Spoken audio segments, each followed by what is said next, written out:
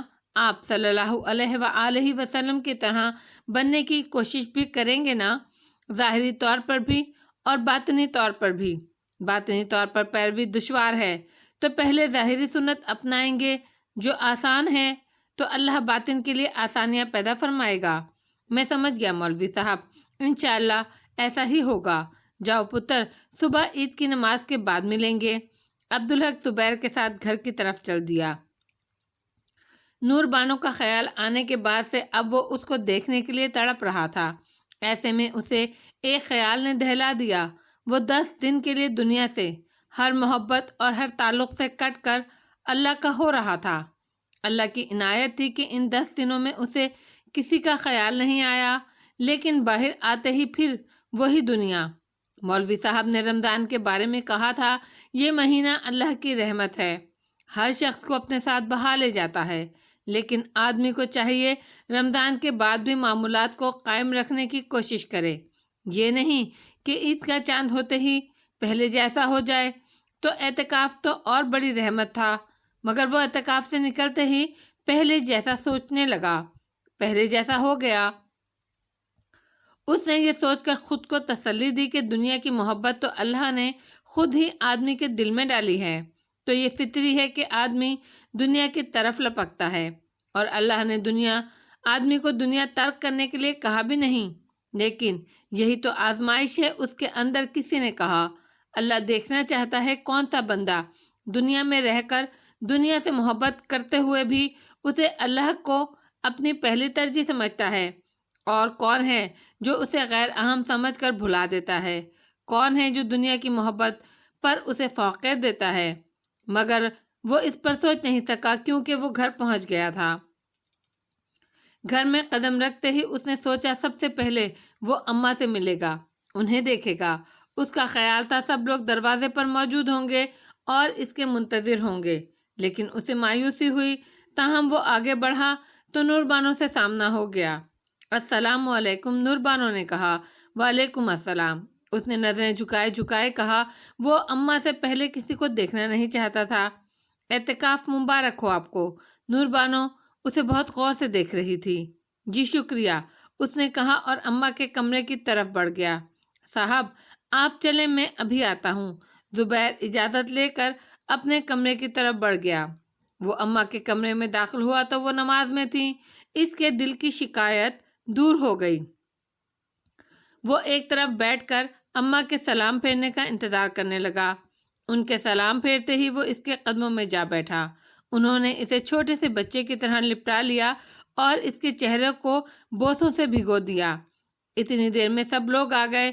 ساجد رابعہ کو گود میں تھا، اسے دیکھ کر خوشی سے ہاتھ پاؤں چلانے لگا۔ عبدالحق نے اسے گود میں لے لیا۔ سب اسے مبارکباد دے رہے تھے۔ اللہ، کیسا سونا ہو گیا تھا گھر آپ کے بغیر بھائی، زرینہ نے کہا۔ کیسا یاد کرتے تھے ہم سب آپ کو، کتنی کمی محسوس ہوتی تھی آپ کی۔ میں بھی یہی سمجھتا تھا، لیکن مجھے تو کوئی منتظر نہیں ملا۔ میں تو سمجھا تھا سب دروازے پر موجود ہوں گے۔ میں تو موجود تھی وہاں، نور بانو نے جلدی سے کہا، اور میں نے آپ کو مبارکباد بھی دی تھی۔ زرینہ کا چہرہ سوج گیا۔ سب کا یہی حال تھا بھائی، آپ کی ایک جھلک دیکھنے کو تڑپ رہے تھے سب۔ سب سے پہلا حق تو اماں کا تھا، اسی لیے دل چاہنے پر بھی ہم نے یہ بدتمیزی نہیں کی۔ اب اتنی دیر سے ہم کمرے کے باہر کھڑے تھے کہ آپ اماں سے مل لیں اچھی طرح۔ عبدالحق شرمندہ ہو گیا۔ میں تو ویسے ہی کہہ رہا تھا، اور مجھے بھی آنا چاہیے تھا تیرے استقبال کے لیے، حمیدہ نے کہا۔ کیوں شرمندہ کرتی ہو اماں، میں تمہارے لیے تو نہیں کہہ رہا۔ عبدالحق اور کھسیا گیا۔ اچھا اب کھانا لگاؤ جلدی سے، حمیدہ نے کہا۔ کھانا لگایا گیا اور کھایا گیا۔ کھانے کے بعد چائے کے دوران حمیدہ عبدالحق کو بہت غور سے دیکھتی رہی۔ کیسا نور آ گیا ہے میرے پتر کے چہرے پر، اس نے کہا۔ آخر اللہ کے پاس تنہائی میں وقت گزار کر آیا ہے۔ ہاں پتر، تجھ پر داڑھی بہت اچھی لگ رہی ہے۔ بس اب تو داڑھی رکھ لے، یہی سوچا ہے اماں، مولوی صاحب بھی کہہ رہے تھے، عبدالحق نے کہا۔ شادی میں 3-4 دن رہ گئے ہیں، اور جبکہ شادی بھی من پسند آدمی سے ہو رہی ہو تو لڑکیوں کی نیند اڑ جاتی ہے۔ نور بانو کو بھی نیند نہیں آ رہی تھی، لیکن اس کا سبب مستقبل کے سپنے نہیں تھے، وہ اپنے اندر کی آگ میں جل رہی تھی۔ وہ ایسی لڑکی تھی کہ رقابت برداشت کر ہی نہیں سکتی تھی، اور یہاں صورتحال یہ تھی کہ رقیبوں کی ایک قطار تھی۔ سب سے بڑی تو حمیدہ تھی، جو اسے چیلنج بھی دے چکی تھی، اور کھلم کھلا نہ صحیح دل میں نور بانو نے اس چیلنج کو قبول بھی کر لیا تھا۔ لیکن سچ یہ ہے کہ وہ خوف زدہ بھی تھی۔ ماں سے بڑا درجہ تو کسی کا نہیں ہوتا، اور حمیدہ سچ مچ عبدالحق کی ماں تھی۔ اس نے اسے دودھ پلایا تھا۔ کیا سوچ رہی ہو نور بانو؟ دوسرے پلنگ پر لیٹی زرینہ نے اسے چونکا دیا۔ اس پر غور کر رہی ہوں کہ کتنی بدتمیز ہو گئی ہوں میں۔ کسی نے کچھ کہا ہے تمہیں؟ تمہیں نے تو کہا ہے۔ میں نے کہا؟ زرینہ کو منہ حیرت سے کھلا کے کھلا رہ گیا۔ میں تو یہ سوچ بھی نہیں سکتی۔ تو سوچے سمجھے بغیر کہا ہوگا، نور بانو نے بے پرواہی سے کہا۔ میں نے کب ایسا؟ زرینہ کہتے کہتے رک گئی۔ اس کی سمجھ میں آ گیا تھا کہ نور بانو کس حوالے سے بات کر رہی ہے۔ اللہ، بڑی بدگمان ہو تم۔ میں تو اپنی اور دوسرے لوگوں کی صفائی پیش کر رہی تھی۔ تمہارا تو خیال بھی نہیں تھا مجھے، اور جو میں نے کہا تھا وہ سچ تھا۔ مطلب تو یہی نکلتا ہے نا اس بات کا کہ میں نے اماں کو نظر انداز کر کے پہل کی تو بدتمیزی کی؟ نہیں، اب تمہارا اور بھائی کا تعلق مختلف ہے۔ تمہارا تو حق تھا، وہ جو تم نے سمجھا وہ میں کبھی سوچ بھی نہیں سکتی۔ نور بانو ایک دم موم ہو گئی۔ سچ کہہ رہی ہو تم؟ وہ میرا حق تھا تو اور کیا؟ میاں بیوی جیسا تعلق تو کوئی اور نہیں ہوتا، اور ماں، وہ اپنی جگہ ہیں۔ دونوں اپنی اپنی جگہیں اہم ترین رشتے ہیں۔ ماں بہو کو بیٹی سمجھے اور بیٹی ساس کو ماں تو کوئی مسئلہ ہی نہیں۔ دونوں ہی کا تعلق اٹوٹ ہوتا ہے، ان میں تصادم نہیں ہونا چاہیے۔ مجھے معاف کر دینا زرینہ، میں نے بدگمانی کی۔ کوئی بات نہیں نور بانو۔ زرینہ سو گئی، لیکن نور بانو کو نیند نہیں آئی۔ وہ سوچے جا رہی تھی حمیدہ اس کے لیے رقیب بن گئی تھی۔ اگر اس نے اسے موقع دیا تو وہ آگے بڑھے گی۔ اس کی پیش قدمی کو پہلے ہی روک دینا بہتر ہے، لیکن کیسے؟ دوسری طرف اور بھی بہت لوگ تھے۔ زرینہ تھی، اور بعد میں زرینہ کے حوالے سے اکبر، ڈاکٹر صاحب اور ان کی بیوی بھی ہوں گے۔ پھر زبیر اور رابعہ بھی تھے، اور سب سے بڑھ کر ننھا ساجد۔ اسے کچھ تو کرنا ہوگا۔ اسے لاہور والے بنگلے کا خیال آ گیا۔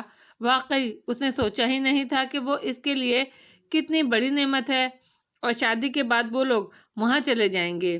زبیر اور رابعہ تو جا ہی نہیں سکتے۔ زرینہ بھی یہیں رہے گی اپنے سسرال میں۔ بس ایک اماں رہ گئیں، تو اتنے لوگوں کے بغیر وہ اتنی بڑی قوت نہیں رہیں گی۔ وہ کچھ مطمئن ہو گئی، لیکن پہلا سوال اپنی جگہ تھا۔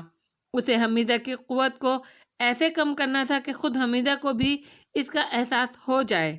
اصل میں تو وہی اس کی حریف تھی۔ ویسے تو وہ عبدالحق کو کسی کے ساتھ ایک لمحے کے لیے بھی نہیں بانٹ سکتی تھی۔ وہ بے چین تھی، کوئی اہم بات تھی جو یاد آتے آتے پھسل جاتی تھی۔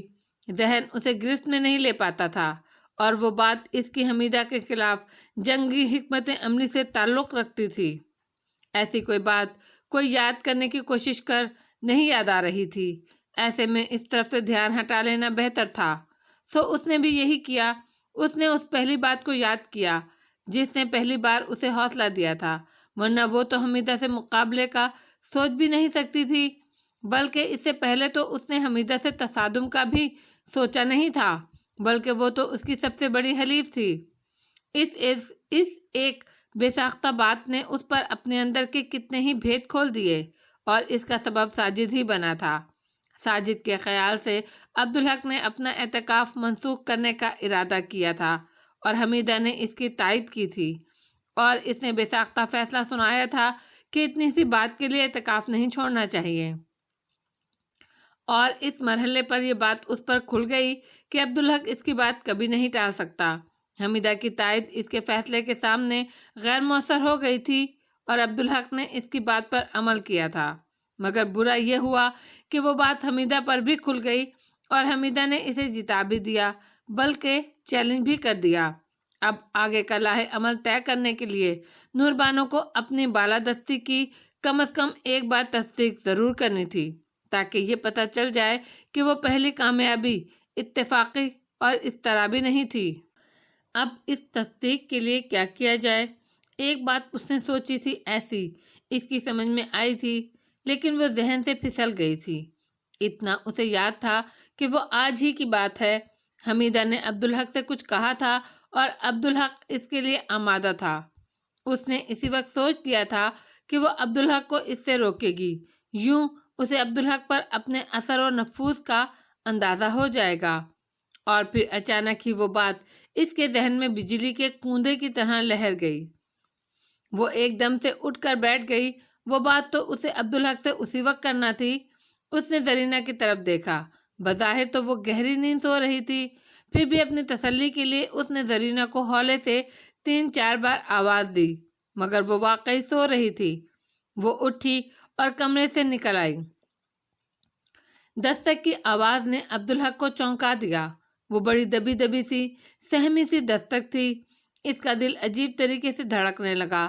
اس نے سوچا، ہو نہ ہو یہ نور بانو ہی ہے۔ وہ اٹھا اور دروازے کی طرف گیا، چٹکنی گرائی اور دروازہ کھول دیا۔ اس کے دل نے سچ کہا تھا، وہ نور بانو ہی تھی۔ آپ یہاں اس وقت؟ خیریت تو ہے؟ کیوں میں آپ سے مل نہیں سکتی؟ میں آپ کی ہونے والی بیوی ہوں، نور بانو نے جارحانہ انداز میں کہا۔ میں کسی بھی وقت مل سکتی ہوں، میں تو آپ کے کمرے میں بھی آ سکتی ہوں۔ عبدالحق گھبرا گیا۔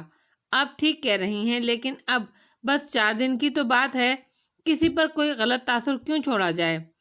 میاں بیوی کے رشتے میں دوسرے لوگوں کے تاثر کی کوئی اہمیت نہیں ہوتی، کوئی کچھ بھی سمجھے اس سے کیا فرق پڑتا ہے؟ عبدالحق خاموشی سے اسے دیکھتا رہا۔ اس کی نظروں میں سوال تھا۔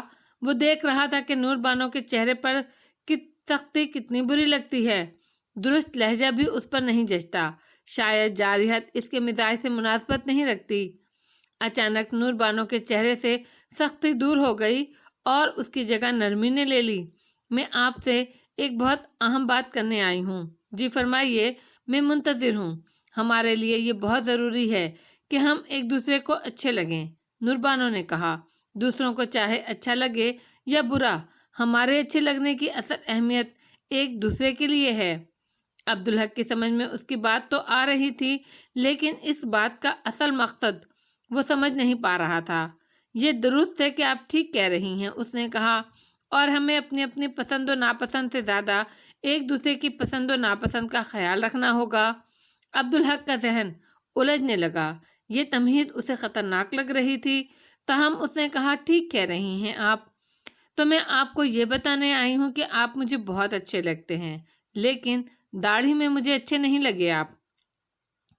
عبدالحق کو شوق لگا۔ اس نے چہرے پر ہاتھ پھیر کر محسوس کرتے ہوئے کہا، ابھی داڑھی ہے کہاں میری؟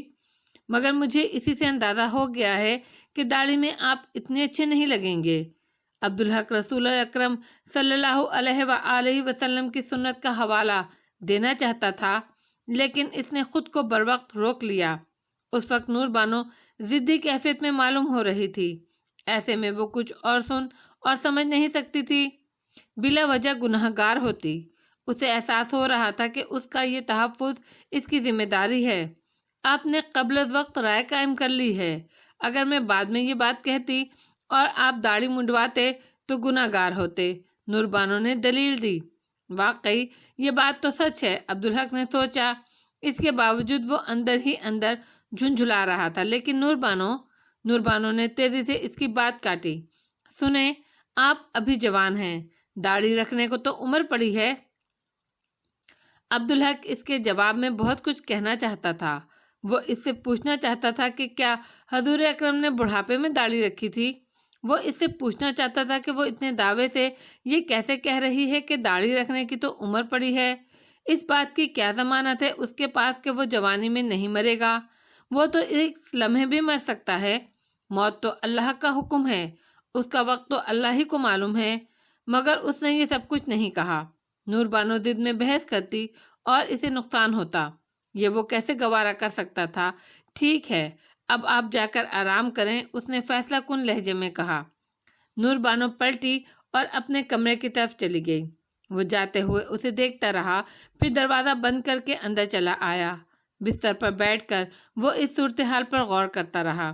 نور بانو کی بات میں معقولیت بھی تھی اور وہ اسے غیر معقول بھی لگ رہی تھی۔ اس کے لہجے میں جو حاکمیت تھی وہ اسے ناگوار گزری، مگر اس نے سوچا محبت آدمی کو اختیار بھی تو دیتی ہے۔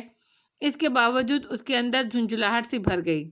وہ سوچتا رہا، ہوش سنبھالنے کے بعد سے اب تک اس کی زندگی کا مقصد اللہ کو تلاش کرنا، اسے پہچاننا اور اس سے محبت کرنا تھا۔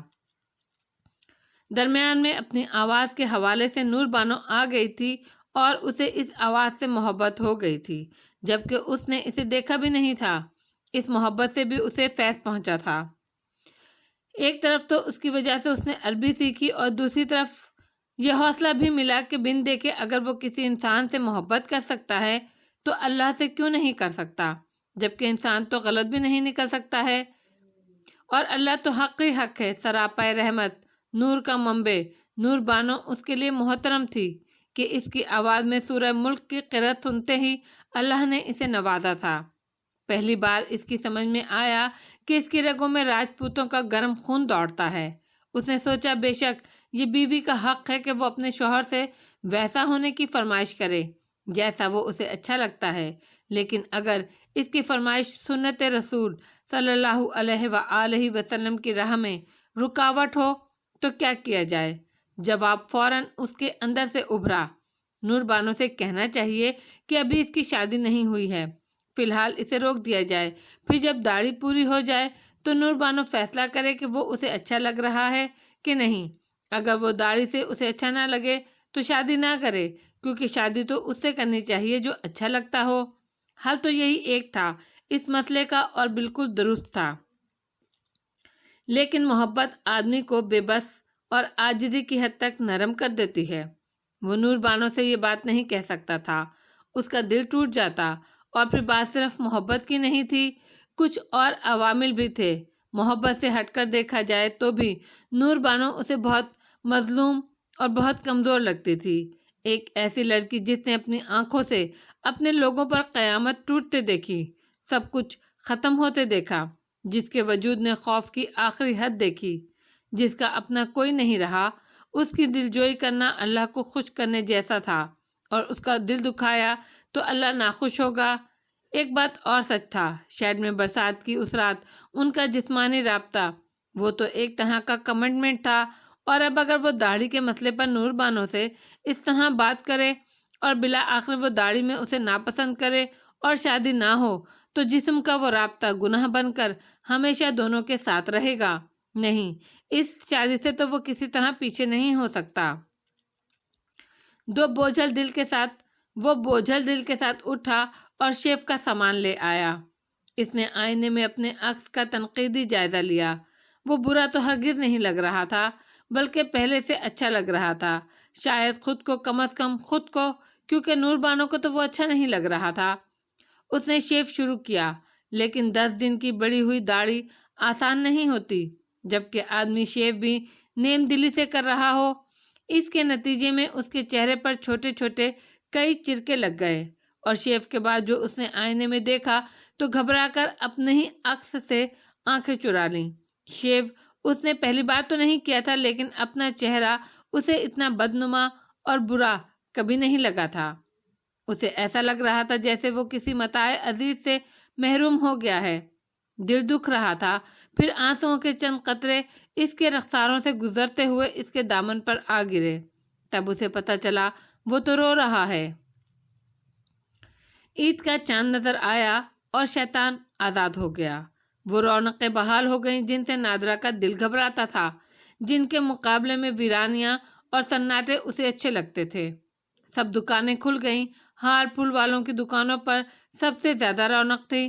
نادرہ نے نیلم بائی سے کہہ دیا کہ وہ 2-3 دن وہ کسی کو نہیں ملے گی، آنے والوں کو کسی طرح ٹال دیا جائے۔ خلاف توقع نیلم بائی نے کوئی اعتراض نہیں کیا۔ میں تجھے اچھی طرح سمجھتی ہوں نرگس، اس نے ناصحانہ انداز میں کہا۔ میں تو اپنی زندگی میں ہی سب کچھ تجھے سونپ رہی ہوں، تو اپنے ہر فیصلے میں آزاد ہوگی، البتہ میں مشورہ ضرور دیا کروں گی ضرورت پڑنے پر، مانے نہ مانے تیری مرضی۔ میرے سر آنکھوں پر بوا، میں یہاں کی زندگی کو پوری طرح جانتی سمجھتی کب ہوں۔ نادرا نے کہا، تو پھر غور سے میری بات سن، دلدل سے ایسے ایک دم کوئی نہیں نکل سکتا۔ تیرے کچھ خاص گاہک بھی ہیں، انہیں ایک دم سے چھوڑنا ٹھیک نہیں ہوگا، ورنہ وہ اوچھی حرکتوں پر اتر آئیں گے۔ تجھے ہر قدم پھونک کر پیچھے ہٹنا ہوگا۔ ان سے پیچھے چھڑانے کی ترکیب میں تجھے بتاؤں گی، لیکن رفتہ رفتہ عمل کرنا ہوگا۔ نیلم کہتی رہی اور نادرا بڑے غور سے سنتی رہی۔ اور دو ایک نئی اور بہت خوبصورت لڑکیاں مل جائیں تو کام آسان ہو جائے گا۔ اس کے علاوہ کوٹھے کی تمام لڑکیوں کو ساتھ ملانا ہوگا کہ وہ اپنی زبان بند رکھیں۔ اس کے علاوہ بھیڑوں کا منہ بھی بند کرنا ہوگا۔ بات نادرا کی سمجھ میں آ رہی تھی۔ پہلی بار اس نے سوچا، نیلم بائی بہت عقل مند عورت ہے، لیکن بڑے افسروں اور اثر و رسوخ والے لوگوں کو نہیں ٹالا جا سکتا۔ اس کی بھی کوئی ترکیب تو ہوگی بوا۔ تو نے میری بات سنی ہی نہیں، نیلم نے تلخ لہجے میں کہا۔ میں نے کہا نا کہ دلدل سے ایک دم کوئی نہیں نکل سکتا، اور تو چاہتی ہے کہ ایک دم پاک ہو جائے۔ پھر اس نے گہری سانس لی۔ تجھ میں کوئی بات ہے جو مجھے اچھی لگتی ہے، یا شاید سامنے کھڑی موت نے میرے کسبل نکال دیے ہیں، ورنہ میں سیدھے سیدھے یہ کوٹا کسی کو بیچ دیتی۔ نادرا ڈر گئی۔ بوا، میرے ساتھ نیکی کرو گی تو انشاءاللہ تمہارے کام آؤں گی، مجھے نجات دلاؤ گی تو میں عمر بھر تمہاری نجات کے لیے دعا کروں گی، اور انشاءاللہ اس کے صلے میں اللہ تمہیں نجات دے گا۔ نیلم کی آنکھ میں آنسو آ گئے۔ کون جانے، ویسے تو اللہ کی رحمت اور مغفرت بہت وسیع ہے۔ مجھے کچھ بتاؤ نا بوا، کچھ کرو نا۔ نادرا گڑ گڑائی۔ ہے تو ایک ترکیب، لیکن کوٹھے کی بدنامی ہوتی ہے اس میں۔ تو کوٹھا نیک نام بھی ہوتا ہے بوا بھلا، نادرا نے تلخ لہجے میں کہا۔ نہ صحیح، لیکن ہر دکان کی طرح اس کی بھی ساکھ تو ہوتی ہے، اور پھر تو اس میں تیری بھی بدنامی ہے۔ اب مجھے اس کی کیا پرواہ بوا۔ نیلم کچھ سوچتی اور ہچکچاتی رہی۔ اس کے چہرے پر ایک رنگ آ رہا تھا، ایک جا رہا تھا۔ پھر وہ کسی نتیجے پر پہنچ گئی۔ تو سن، بھانت بھانت کے مرد کوٹھوں پر آتے جاتے ہیں، اب ان سے بڑی قربت تو کوئی اور ہوتی نہیں۔ اب آدمی 10 جگہ جائے گا تو کہیں سے کوئی بیماری اٹھا لائے گا اور اسے پتہ بھی نہیں چلے گا، پھر وہ اس بیماری کو ادھر ادھر بانٹتا پھرے گا۔ ایسی بیماریاں بہت موذی، بہت خوفناک ہوتی ہیں۔ یہ بدکاروں کے لیے اللہ کا عذاب ہے، اور معاملہ وہی انڈے اور مرغی والا ہے کہ پہلے انڈا آیا یا مرغی، کسی کو نہیں پتہ چلتا کہ کون کس کو کیا دے گیا ہے۔ بس یہ سمجھ لے کہ روگ ہے زندگی بھر کا، صحت کو گھن لگ جاتا ہے، جسم تباہ ہو جاتا ہے آدمی کا۔ ٹھیک طرح سے نہ سمجھنے کے باوجود نادرا کو تھرتھری چڑھ گئی۔ اسی لیے تو کہتے ہیں کہ نکاح اللہ کی رحمت ہے، بہت بڑی نعمت ہے، نیلم نے کہا۔ ہر جگہ منہ مارتے پھرنے کا شوق تباہ کر دیتا ہے آدمی کو۔ دنیا بھی گئی، اللہ بھی خفا، اور آخرت بھی خراب۔ پر بوا، میرے مسئلے سے اس کا کیا تعلق؟ کسی طوائف کے بارے میں یہ بات پھیل جائے کہ وہ اس بیماری میں گرفتار ہے تو لوگ اس کی طرف رخ نہیں کرتے۔ اب بات نادرا کی سمجھ میں آئی۔ اس نے غور سے نیلم کو دیکھا، لیکن کچھ پوچھنے کی اس میں ہمت نہیں تھی، مگر نیلم نے اس کی بات سمجھ لی۔ ہاں نرگس، میں خود اس مرض کا شکار ہوں۔ نادرا جھرجھری لے کر رہ گئی۔ تجھے یا کسی کو بھی مجھ سے ڈرنے کی ضرورت نہیں، یہ بیماری صرف جسمانی قربت کے نتیجے میں لگتی ہے۔ تو یہ ہوگا کیسے؟ بہت آسانی سے۔ ان لڑکیوں کو منہ بند رکھنا تو ناممکن ہے، لیکن انہیں ایسا کچھ پتہ چل جائے تو سب کو بتاتی پھریں گی۔ میں صرف ایک لڑکی سے یہ بات کہہ دوں تو اسی دن سب کو معلوم ہو جائے گا، بلکہ گاہکوں کو بھی پتہ چل جائے گا۔ تو بوا، یہ کام کر دو نا، سوچ لے، پھر تجھے اچھوت بنا کر رکھ دیں گے یہ سب۔ مجھے منظور ہے بوا، پھر تیرے ساتھ لڑکیوں میں سے کوئی بھی نہیں سوئے گی، تجھے میرے کمرے میں میرے ساتھ سونا ہوگا۔ مجھے منظور ہے بوا، تمہارا احسان ہوگا مجھ پر۔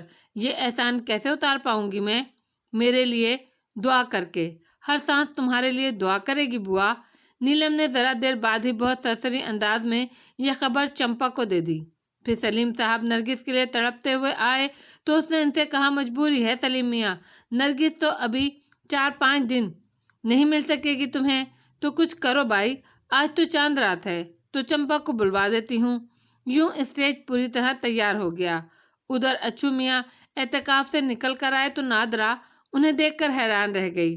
ایسا نورانی چہرہ ہو گیا تھا ان کا